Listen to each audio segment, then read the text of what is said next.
Hello, and thank you so much for the invitation and the opportunity to speak to you today. You have already heard a number of interesting and important talks today, and I'm grateful that you're still here. I hope that what I have to say today will dovetail nicely with other plenaries that you heard and other presentations indeed. So today I will be talking about the importance of linguistic evidence in studies of metaphor and framing in the context of health communication.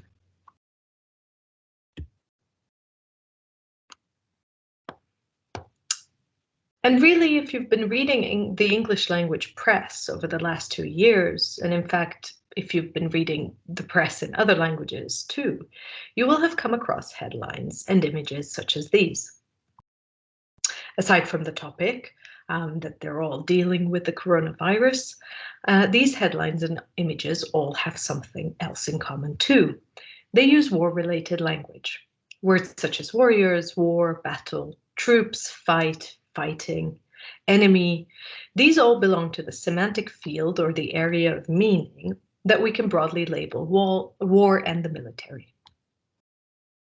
But in this case, and in this particular point in time, so 2020, 2021, they're not being used in the context of military operations, but rather to describe efforts and ways of dealing with the coronavirus pandemic.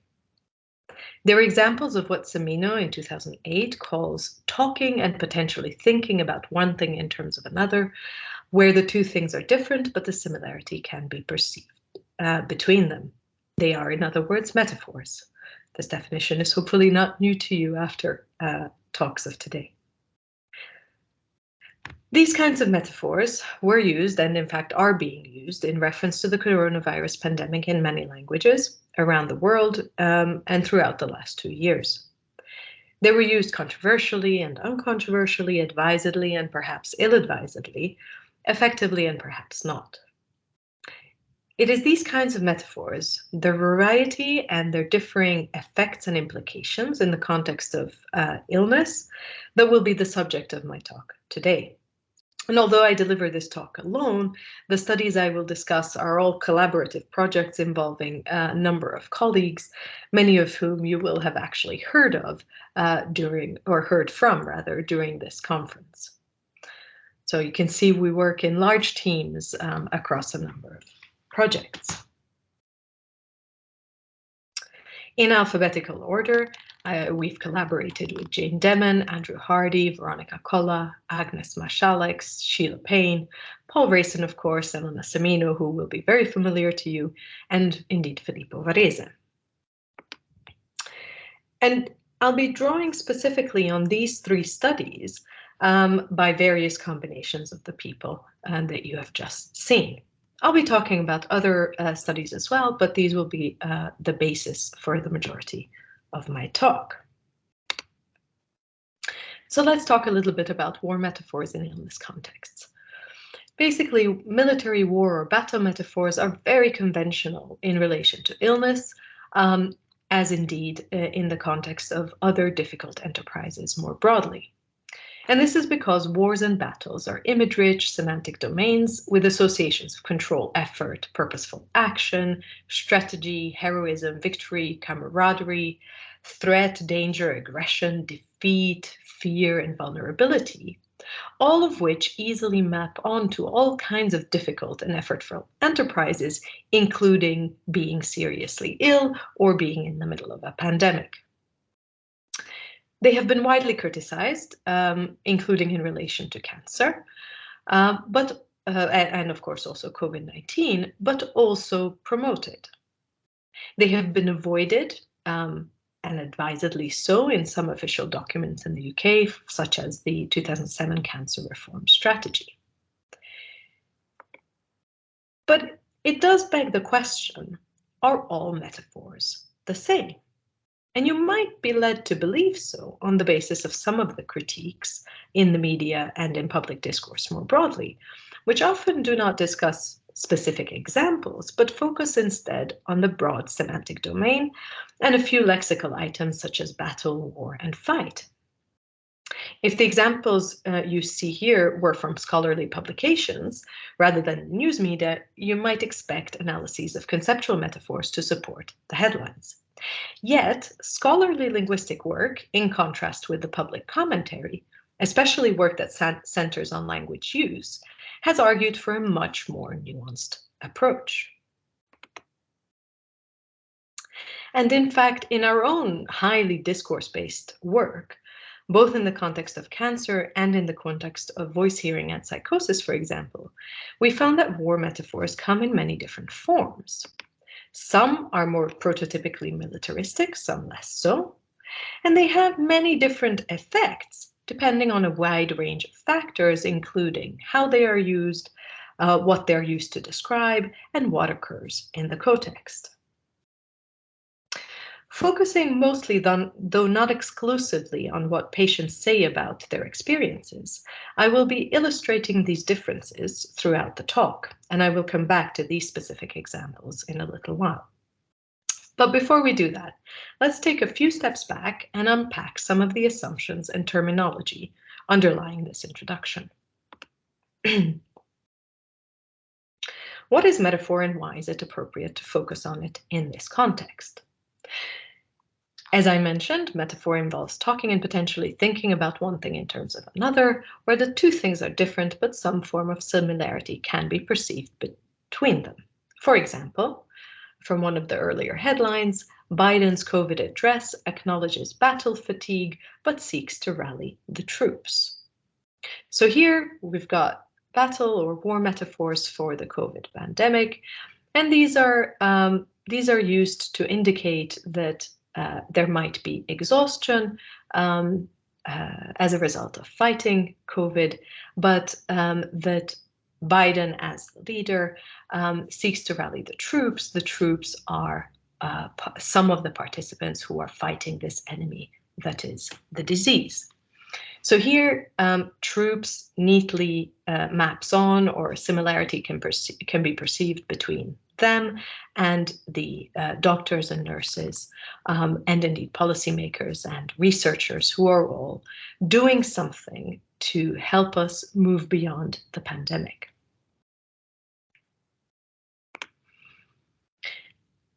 Now, metaphor is important because it has the power to create reality for us. It is one of the major ways in which human cognitive systems produce non-physical reality. So that is one of the ways in which we understand the social, political, psychological, and emotional worlds.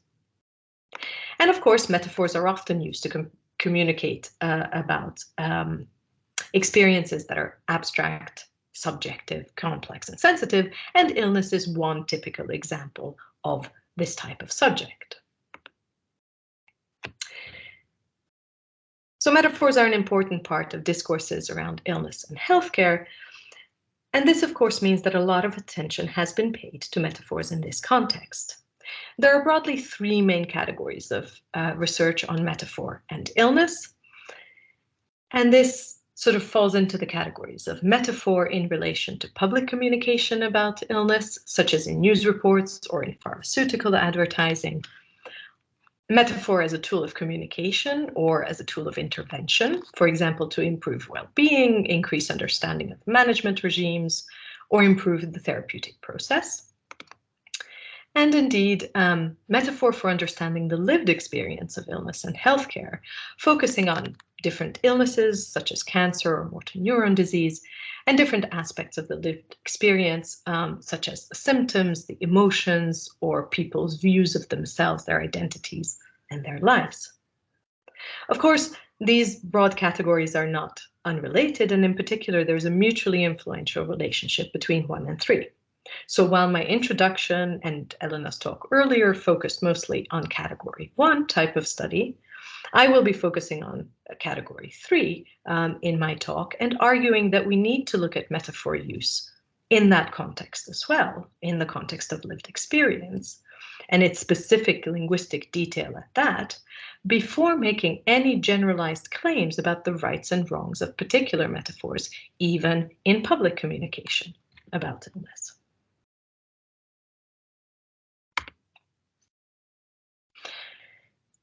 Now, one particular notion that is essential for this discussion is that of framing. Framing is an effect or consequence of language use, not restricted to metaphor by any means, which has been described in cognitive linguistics, but also in discourse contexts, such as Michael Hoey's notion of lexical priming.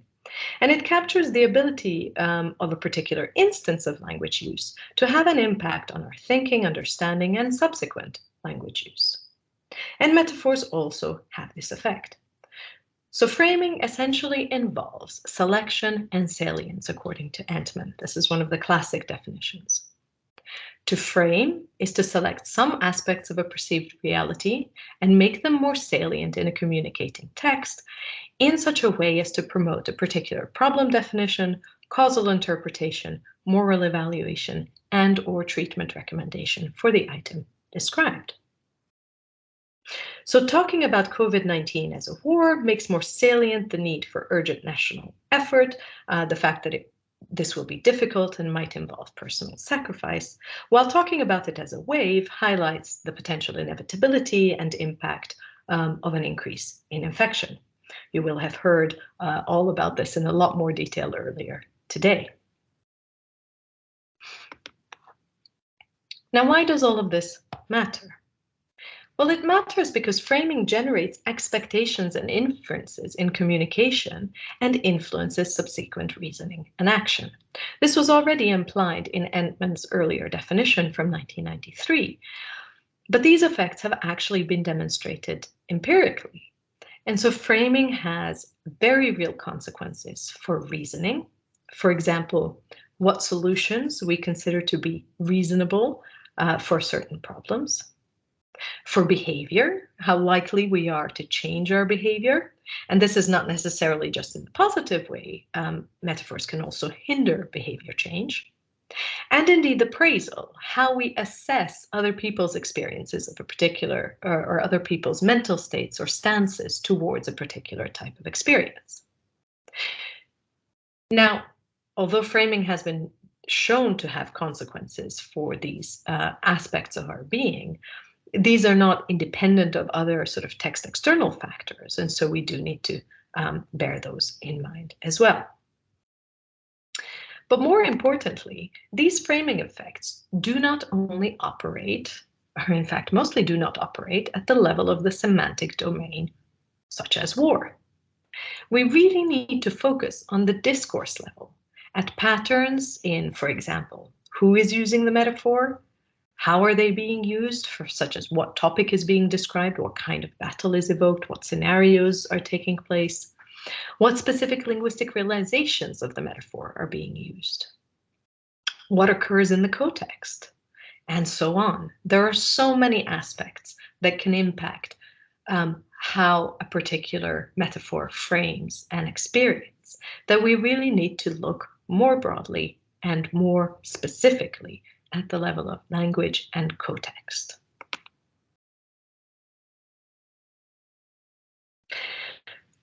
So let me return briefly to some of the introductory examples from our data. There are many aspects or components of framing, such as the participants involved, their relationships, including their relationships for power and control, their agency, evaluative or moral components, emotions, and so on. But there's one concept that unites a few of these, and that is the concept of empowerment and disempowerment. So among many other things, different framings can suggest different degrees of agency for the various participants within a particular metaphorical scenario. Agency in this sense includes the linguistic representation of oneself and others as acting on, affecting, or controlling people, states of affairs, situations, and/or events. The degree of agency that is attributed to someone in a metaphor frame is therefore representative of their relative empowerment or disempowerment. Focusing just on this idea of empowerment and disempowerment, let's look at these brief, authentic examples produced either by cancer patients or people with a schizophrenia diagnosis, so people who hear voices. And so these are the examples I showed you earlier. And already in these very few examples, we can see quite clearly that there is a variety in how they frame, in whether they frame the person in empowering or disempowering ways. So when the topic described metaphorically, in other contexts, this might be called the target domain. When the topic is that of a patient not getting better, or an inequality in starting points, such as an unfair fight because you have your hands tied behind your back, the effect tends to be to construct the person as disempowered. On the other hand, war metaphors for topics like getting better and determination, and certain linguistic realizations, such as kick butt, tend to construct the person as empowered. But even an empowered determination, such as I can fight, can be dampened when it co-occurs with a conditional such as when I am not weak. I can only fight when I am not weak. So it matters how metaphors are being used, what topic is being described, what kinds of battles are evoked, i.e. what scenarios, what specific linguistic realizations of the metaphor are being used, and what occurs in the context. And this idea of what might make a difference with regards to whether a metaphor frames an experience in empowering or disempowering ways is a broad general insight that we can arrive at if we give specific linguistic evidence its due attention. Now let's look more closely at specific insights that we can only gain in relation to metaphor and framing if we prioritize linguistic realizations and the discourse level. Here I will be drawing specifically on two projects, one on metaphors in cancer and one on metaphors in voice hearing. The first, Metaphor in Cancer and the End of Life Care, was a large ESRC-funded project that ran over 18 months and involved a dataset of 1.5 million words in two genres, interviews and online forum contributions, from three key stakeholders: patients, unpaid family carers, and healthcare professionals. We combined a qualitative sample analysis based on the metaphor identification procedure, so Pragal-Jas 2007, with quantitative corpus analysis based on or using W matrix, as Paul Rayson described earlier today. We wanted to understand how three different groups use metaphor similarly or differently, and to see what we can learn from overlaps and contrasts. Among many other foci, we investigated the use of war metaphors specifically in this corpus because of the critiques I pointed out in my introduction, which prior to COVID tended to be focused on communication around cancer. And it is in this context that we actually developed the notion of empowerment and disempowerment in relation to metaphor framing. The second project, Power Control and the Language of Voice Hearing, was a small-scale pilot funded by the UCL Institute of Education Seed Corn Grant, and it involved a qualitative analysis of 10 research interviews with people who hear voices and have a schizophrenia diagnosis. Now, as this context is likely to be less familiar, let me say a few brief words on it. So hearing voices, in some contexts called auditory verbal hallucinations, involves the perception of verbal content in the absence of an appropriate external stimulus. So you can hear something that sounds like a voice that other people around you cannot hear. And although it is a characteristic symptom of schizophrenia spectrum disorders, voice hearers don't necessarily have mental health problems. In fact, about 10% of the general population hears voices at some point in their lives. And even among the clinical population, so those who have relevant psychiatric diagnoses, a sizable minority do not find these experiences distressing. And this is because distress is not linked to the mere presence of voices, but really links to the type of relationship that develops between the voice and the voice hearer, and specifically related to the level of control that people feel they have over their voices and over their lives. And we wanted to understand how these relationships and this sense of control might be implicit in the way that people describe their experiences, to find a way of understanding this without having to ask people directly whether they feel in control. Because there is an understanding in clinical psychology that the implicit processes might be more revealing than the responses to explicit direct questions. And so we focused on metaphor and framing in this context, among other linguistic features, specifically because we know that it can reflect empowerment and disempowerment, which is analogous to this idea of control over others. And we did not set out to examine war metaphors specifically, but encountered them nevertheless. So these are two projects that are different in scale, different in methodology, different in motivation, and the type of illness that they focus on. But both can teach us something about the value of focusing in detail on linguistic manifestations and discourse. So let's look at these in more detail. From now on, I'll simply be talking through a few insights that we have come across as we look through these projects, and now looking back as well. Although these are very different contexts, there are parallels that can be drawn between them. So insight one, I have already indicated this in my introductory examples, but insight one is that actually there isn't one type of war metaphor. There are many different types of war metaphors. So if we look at how professionals in the metaphor in end-of-life care study talked about their experiences, we can see that they used a wide range of different metaphors. Some of these were more prototypically militaristic, such as the examples I'm showing you now. You're now the general, and you see your troops killed in battle. Sometimes one is fighting for patient survival against the odds. What do you think about being confronted to repetitive situations of death? We don't confront death head-on, don't plan for it, and don't talk about it enough. Some examples are less prototypically militaristic, such as fighting with health authorities and PCTs for funding.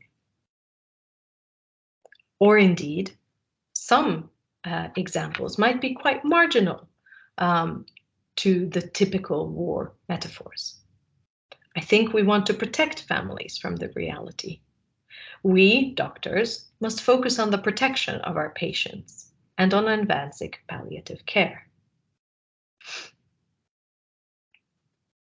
So some of these examples are certainly not what public commentary critiques when they critique the war metaphors, for example, protecting.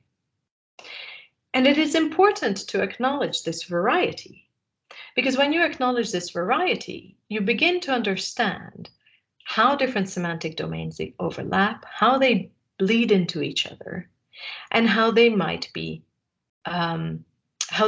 connected. And so, in fact, we stopped talking about war metaphors in the context of this project and ended up talking about violence metaphors instead, although all of these can be counted as belonging to the battle or war semantic domain. Now, professionals also protect themselves, so they use the word protect to protect themselves as well as their patients. Now, acknowledging and capturing the wide range of war or indeed violence metaphors in our data allows us to look at frequency in usage, and that is in a large data set with the appropriate corpus methods, of course. So this part and this insight is not one that could come also from a small-scale qualitative study. And rather surprisingly, in the Metaphor in End-of-Life Care project, What we found in this particular context is that war metaphors were quite frequent. In fact, across all three stakeholder groups, so patients, carers, and professionals, war metaphors, or violence metaphors, were the most frequent metaphors, although there was a wide range of different types of metaphors from different source domains being used. So violence metaphors were the most frequent, journey metaphors were the second most frequent. But even acknowledging that, patients actually ended up using violence metaphors more frequently than the other groups, or the most frequently out of all three groups. Now, given efforts to eliminate war metaphors, specifically for the benefit of patients, from all kinds of discourses around cancer, this is quite surprising. And in fact, it's a good motivation and justification for looking in even more detail at what is going on at the linguistic level. So insight 2, frequency matters. It can point you in new directions to look at or justify the directions that you're already looking at.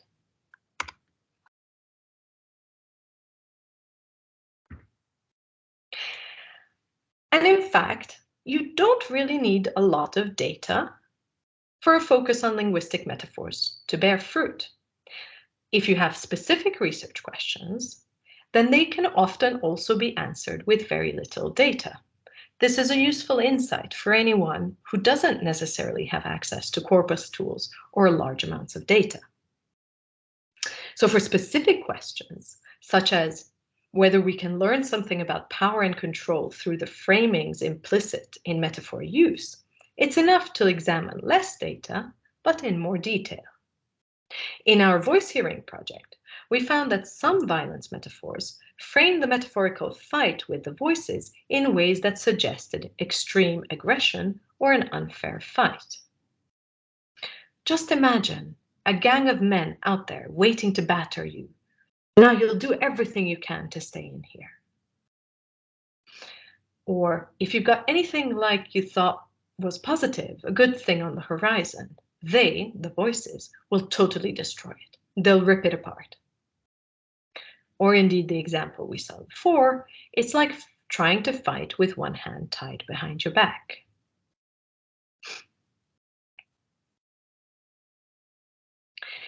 These types of metaphors implied a strong sense of disempowerment, a lack of control, and that without the participant having to say so. And those who were less distressed used metaphors that suggested milder forms of violence, or less prototypically militaristic metaphors, shading into competition. So as I sit in my flat, I can hopefully fight it, less militaristic in nature. I'm trying to defend myself. This idea that you might be defending, so less prototypically militaristic. And then the conditional that we've already seen, when I am not weak, I can fight it. Or indeed milder violence suggesting competition sometimes. Yes, I can push them away, or I am winning against them. These milder metaphors, or these metaphors of milder violence and shading into competition, you can think of this as a climb, suggested more egalitarian relationships, which of course have implications for control. So you can deduce a lot from how in control people feel of their lives and their voices, just by looking at the metaphors that they use to describe them. So insight 3, specific research questions can also be answered with very little data.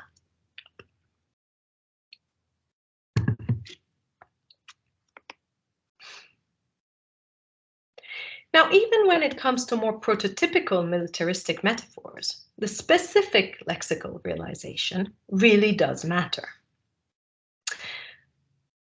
Back to our metaphor in end-of-life care project now, we actually found that there were certain specific linguistic realizations of metaphors that tended to correlate more with empowerment and others that tended to correlate more with disempowerment. For example, most instances of the word fighter involved the prospect of success. They suggested determination. They were used to praise oneself or others, and they had sort of potentially positive emotional associations. The patient, therefore, was being constructed as empowered in an active role. But this trend did not hold for the word fight. So specific part of speech, specific reference, specific linguistic form made a difference to the framing in terms of empowerment or disempowerment. On the other hand, the word time bomb or the expression time bomb, used for the disease or indeed metonymically for the person themselves, the patient themselves, involved the prospect of sudden, unpredictable catastrophe and had negative emotional associations. And so this particular linguistic realization tended to frame the patient as disempowered. And again, for this, you need quite a lot of data to be able to demonstrate these patterns. You need corpus linguistic methods to be able to demonstrate these patterns. But these patterns are important because when public critique focuses on a semantic domain, we need to be aware that not all ways of using that semantic domain are equal, and some linguistic realizations need to be supported or certainly not censored, whereas others are maybe more subject to being challenged and being avoided if appropriate.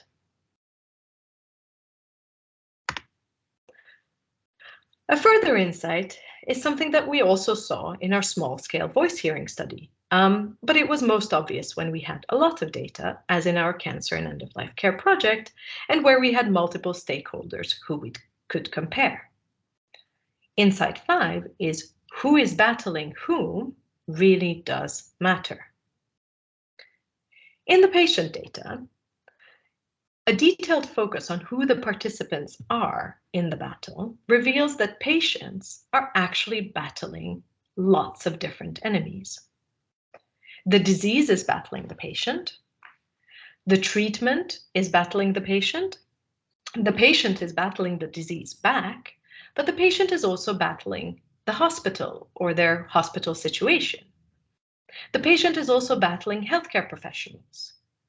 They're battling their family sometimes, and sometimes they're battling themselves. So let's go through these examples. When the patient is against the disease, or rather the disease is battling the patient, we have examples such as, but the emotional side of cancer, and of breast cancer in particular, is the real killer. It strangles and shocks your soul. What when the treatment is battling the patient? What did I think all my normal little cells were doing after being hit by a sledgehammer of toxic chemicals and radiation? What about the patient battling the disease? I'm also sharpening my weapons in case I have to do battle again. What about the patient against the hospital? My secret weapon is keeping the ultrasound at the hospital on side. Patients against healthcare professionals. We won that battle, and this is in reference to an interaction with a healthcare professional, but imagine what would have happened if she hadn't had a family member to defend her. Patients against family and friends. Although he has been really caring, we still snipe and argue out of the blue nearly every day. It's the person describing their relationship with their partner. And then the patient battling themselves. I am destroying myself with my mind and torturing myself.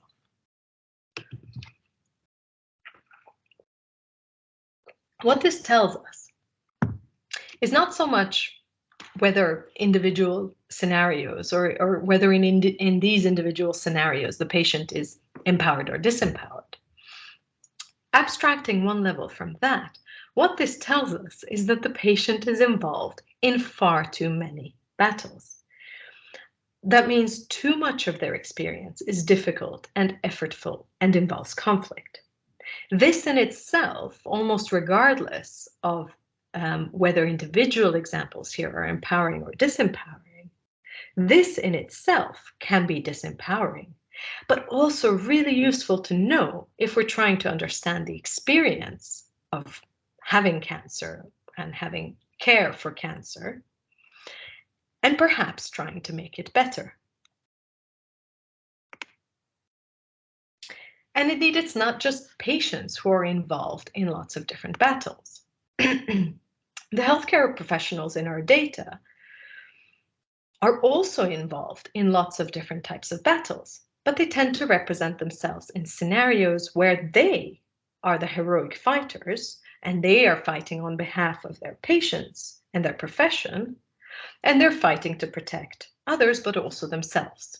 I've showed these examples before, so they should be familiar by now. And the interesting thing is that, again, we hear a lot about the different battles that professionals are involved in, which is a useful thing to know if we want to understand the experience of working in the context of healthcare, especially in the context of cancer.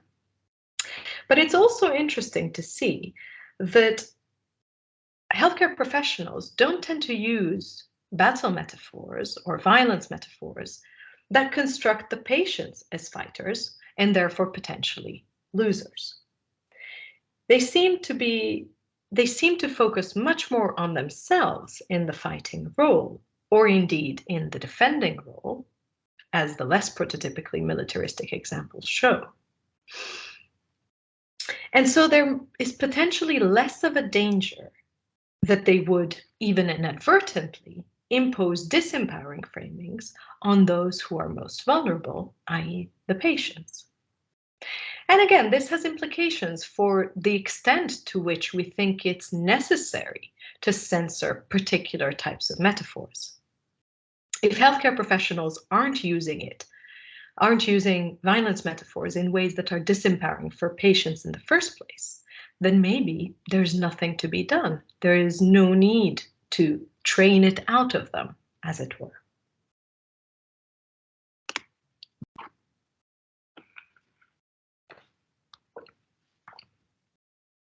Now, there's a tendency to think of disempowering metaphors as purely bad. But related to the importance of who's battling whom and who uses the metaphor and what we can learn from it, is the insight that disempowering metaphors are not necessarily just bad, as it were. They can have important information value. So the fact that patients are engaged in so many different battles tells us something about where the healthcare system might be failing them. I've already mentioned this.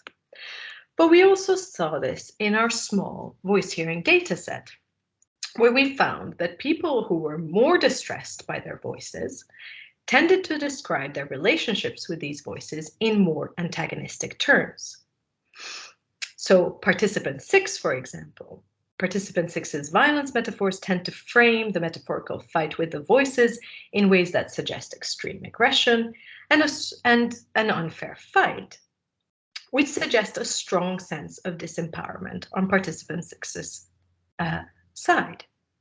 You've seen these examples already. But the important thing is that if we know this, then essentially these disempowering violence metaphors, in some sense, are red flags. They're indicative of potential distress. And it would certainly be counterproductive to even imply, for example, by banning war metaphors, that patients should not express how they feel in these terms. Instead, they need to be valued as sources of information. And healthcare professionals need to be attuned to hearing these and then discussing them, unpacking them with their patients with the view to understanding exactly what is going on and what might be helpful.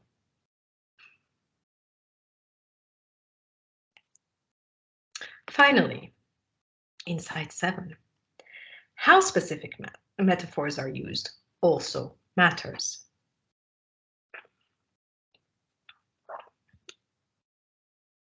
In our cancer and end-of-life care online patient data, specifically, we found many examples of patients using military metaphors, not just to describe their own experiences, but in addressing each other. So people often signed off when they posted a message on an online forum. This is an online forum dedicated to patients with the experience of cancer. They often signed off, or they sometimes signed off their posts with "Soldier on, everybody." Or they described another poster on the same forum as "You're such a fighter." Or they asked the question, "I wanted to know if there are any other young bowel cancer fighters among us." Or a sign-off such as, "Let me hear you scream the battle cry to spur us on to win this war." Glad to hear that you're still smiling, still winning that battle. Or indeed, there was one particular thread where patients jokingly addressed one another as brigadier or colonel or commandant.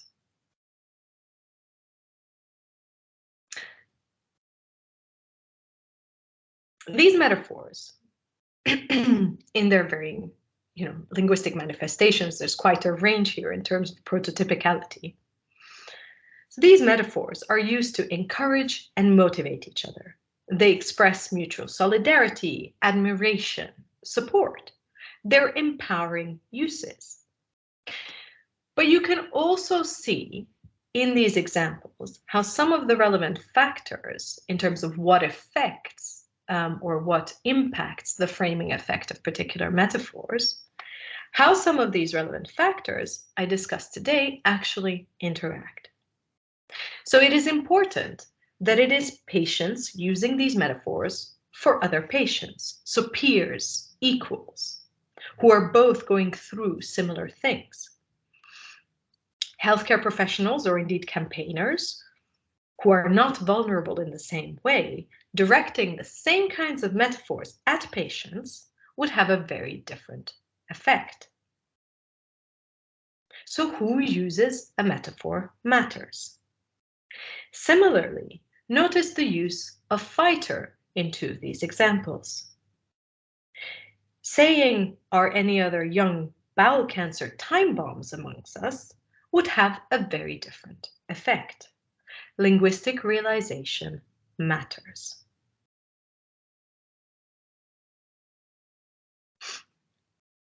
So let me summarize and wrap up.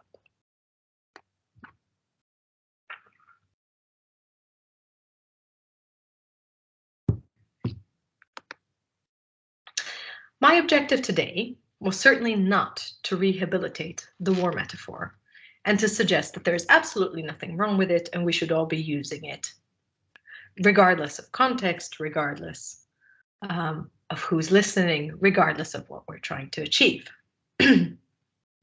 Instead, my aim is simply to highlight the detailed analysis at the discourse level of specific linguistic metaphors is needed.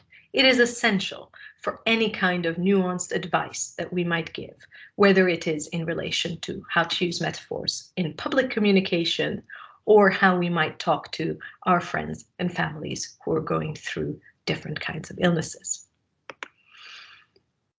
Metaphors are simply resources for making sense of our experiences, or indeed explanatory tools or tools of intervention. No metaphors are intrinsically good or bad. Throughout these examples, but I'm sure in your own experience as well, we know that when metaphors work well, they can be enlightening, comforting, and empowering. But when they work badly, they can be confusing, disheartening, disempowering. And the same metaphors may work differently for different people, or indeed for the same person at different times. This is particularly true for experiences that have a longer duration, such as cancer, or indeed more chronic conditions, such as voice hearing. So we know that metaphors frame topics in different ways, highlighting some aspects of an experience or a topic and backgrounding others. But these framing effects vary greatly along a number of contextual and discourse dimensions, and do not depend only on the semantic or the conceptual domain that is the source or the vehicle of the metaphor. I think I've established today, and you will probably be aware, that there is no single war metaphor.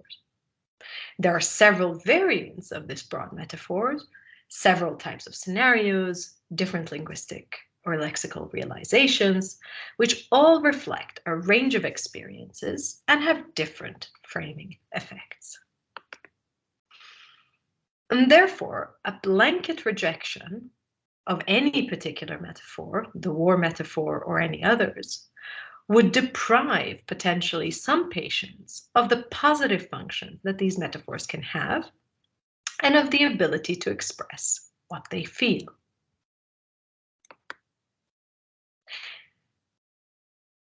And we can and should know about and learn from even the most disempowering metaphors, because they point towards areas of illness experience that may need to be addressed. And this idea of a blanket rejection, it doesn't have to be explicit. It doesn't have to be a constant repetition of the fact that war metaphors are bad, which is actually what we have in the media specifically. It can simply be an implication that healthcare professionals shouldn't use them, i.e., patients never really encountering them. This kind of rejection would potentially also deprive patients of some of the positive functions that metaphors can have and the ability to express what they feel. Overall, really, by looking at discourse, by looking in detail at the discourse and linguistic level, we know that the problem is not the war metaphor. But the problem is the disempowerment of individuals or groups that may result from specific uses of metaphor. The framing effects, therefore, are context and usage dependent, and I've listed a number of factors that influence them today, but these are certainly not all of them. I will leave it there today. That is the point I was hoping to get to, and thank you very much for listening.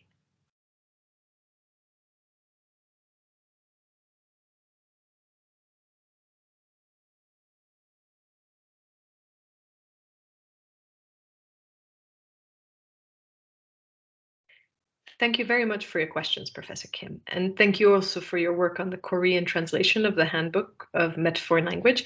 It is a pleasure to speak to you, even if virtually.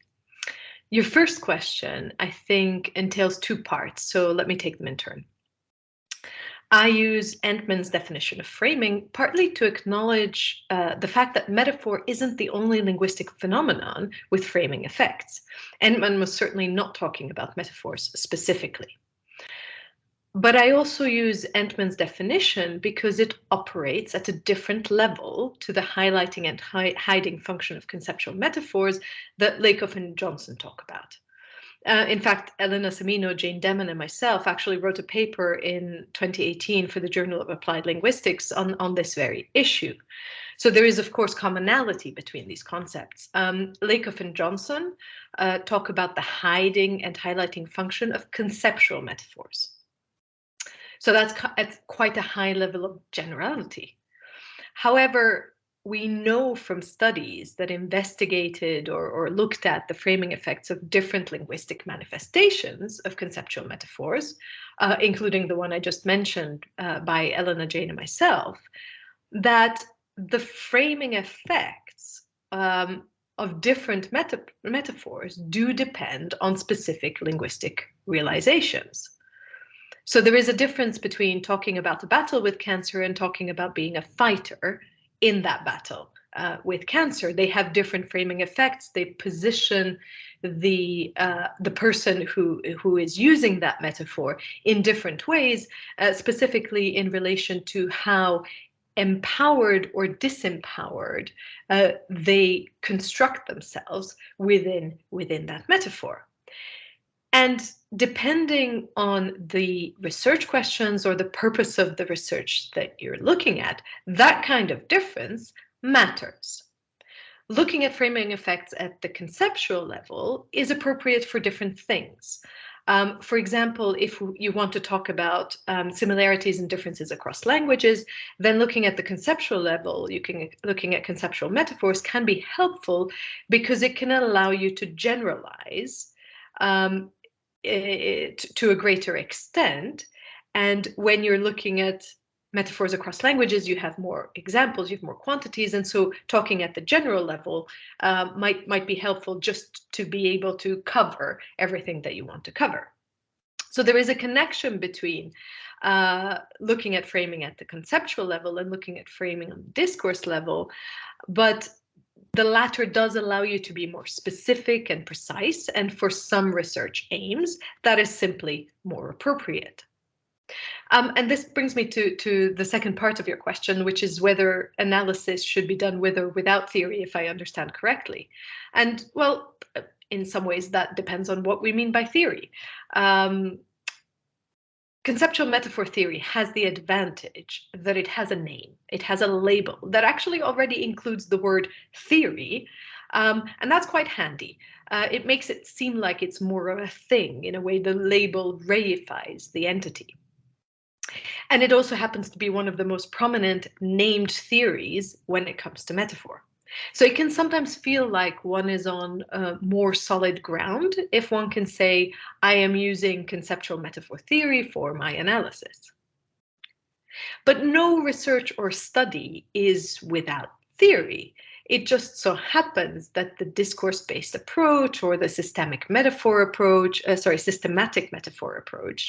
that these don't have such a handy label attached to them, such a name that already includes the word theory. But there are still a set of principles that guide the practice of the research, which is essentially what a theory does. And these principles, for the type of work that I do, include prioritizing the linguistic material and letting that drive the analysis. They include staying as close to the actual language used as possible in any kind of categorization or labeling that you want to do.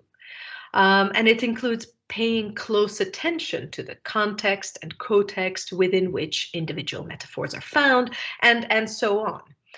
So yes, theory absolutely is important, but conceptual metaphor theory is not the only one out there. I hope that addresses the first question, more or less.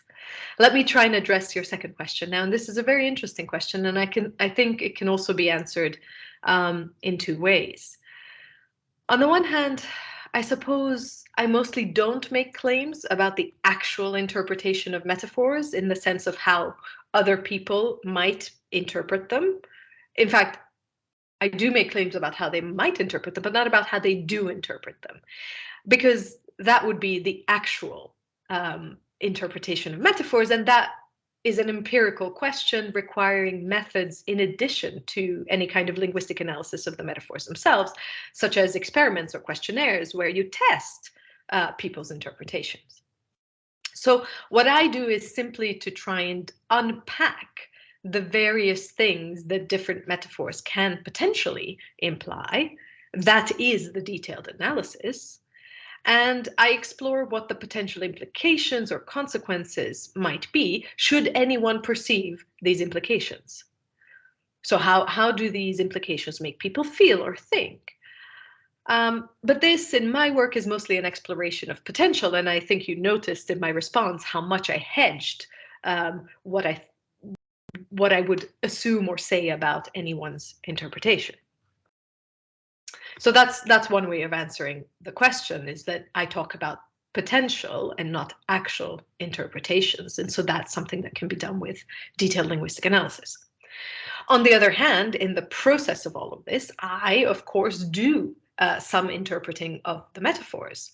And the detailed analysis here precisely refers to considering, or at least trying to consider, as many of the various discourse elements that we know do affect meaning. So this includes the specific linguistic form, the context, the co-text, what has been said before, how have similar metaphors been used before in the same sort of text, essentially. Who is the speaker? What is the topic? What is the genre? And so on. That is where the detail of the detailed analysis is. Because all of these things do make a difference for the different framing effects. And therefore, if we're talking about the discourse level and we're not trying to generalize too broadly and do general comparisons, for example, across languages, then that is what matters. That's where we can make informed judgments about what the potential implications might be for whom, and therefore when do we need to tailor our language and in what way, under what circumstances. Because you can't come up with generalized advice about what metaphors are good or bad that apply across all contexts. It has to be much more nuanced than that. So that's where the detail lies. I hope that answers your questions sort of more or less adequately. And thank you again very much for taking the time to ask them.